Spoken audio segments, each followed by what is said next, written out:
Pozdravljeni. Ob vsem pestrem dogajanju, vezanem na Formulo 1, smo že malce spregledali, da skupina Volkswagen uradno še ni napovedala prav nič.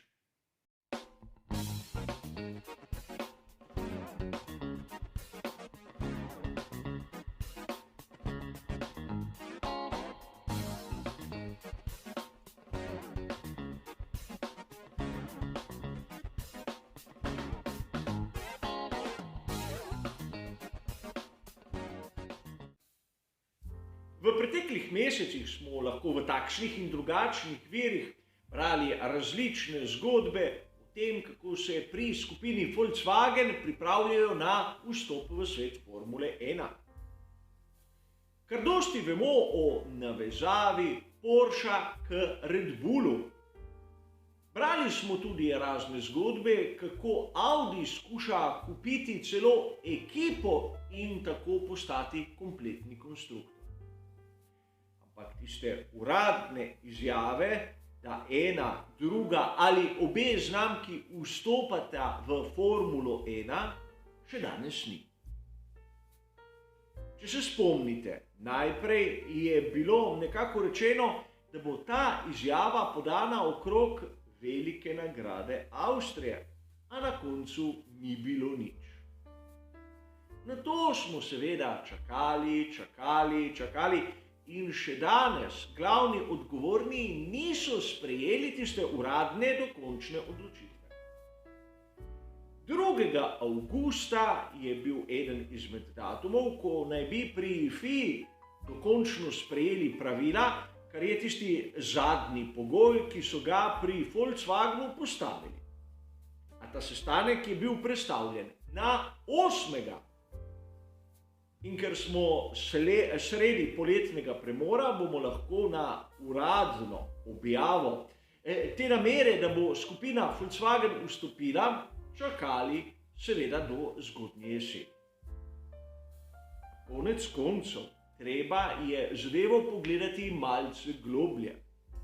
Namreč mnogi komentatorji govorijo o tem, da sprejetje novih pravil je le formalnost. Ampak če je le formalnost, zakaj pri Volkswagenu tako vneto čakajo na uradno sprejetje? Prvič zato, ker ne gre za formalnost. Razčistiti morajo najmanj še 2 izjemno pomembni točki, o katerih se pa govori v resnici bolj malo.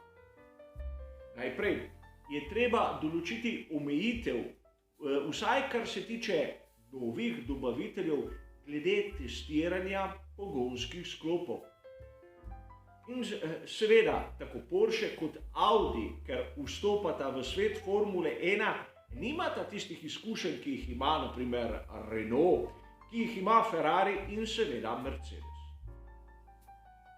Zato se pričakuje, da bosta imela več časa na testnih mizah in seveda tudi kakšen drugi test bi prišel še kako prav. Ampak drugo vprašanje, o katerem se skorajda ne govori, je lahko bistveno. Namreč še zdaj ni odločeno, iz kakšnega materiala bodo bati v novi generaciji pogonskih sklopov, kajti Porsche si želi aluminijaste, vsi ostali starejši dobavitelji si želijo jeklene. Zakaj si želijo jeklene? Ker imajo velike izkušnje s tem materialom in tako bi novega dobavitelja spravili v malce bolj neugodni položaj. In tudi tu se je pred kratkim zgodilo nekaj izjemno zanimivega. Namreč spomnimo se, kako smo brali zgodbe o tem, da bo Red Bull postal pravi konstruktor v Formuli 1, podobno kot Ferrari, podobno kot Mercedes in seveda Renault Alpine. Honda naj bi jim samo v začetku nekako pomagala prebroditi tisto prvo fazo.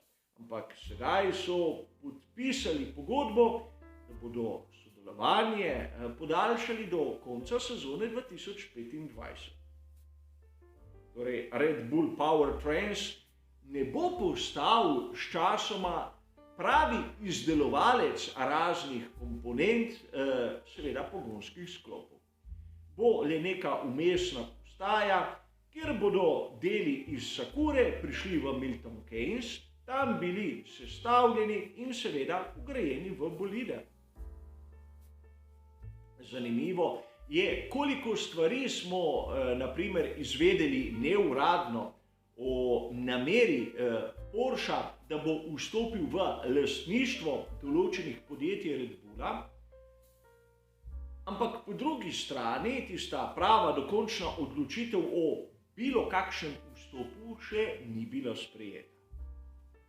Tudi to nam pove, da marsikdaj v raznih virih so novice delne, nepreverjene in kakšne tudi, dovolite mi izraz, malček potencirane.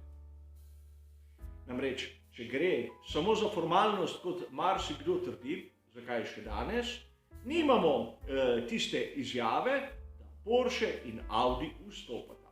Zakaj ne vemo, koga namerava kupiti Audi, če koga res namerava in kakšno bo sodelovanje med Red Bullom in seveda Porschejem.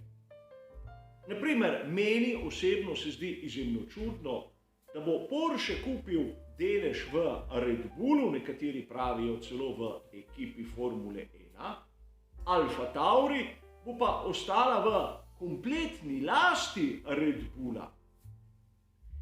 Seveda, lahko je tu špekulirati o tem, da bo tudi Alfa Tauri imel enake pogonske sklope kot Red Bull v prihodnosti, ampak zakaj taka razlika v lastništvu? Če nekdo vstopa v partnerstvo, bi lahko vstopil v partnerstvo pri obeh ekipah, ne samo pri eni sami. Namreč, že to lahko naredi neko neuravnoteženo situacijo, kjer bo ena ekipa dobivala drugačen material od one druge. Pa o tem bomo razpravljali, ko bomo imeli vsaj kakšno uradno informacijo. Za enkrat vse tisto, kar beremo, so več ali manj špekulacije in novice, ki so konec koncev nepotrjene.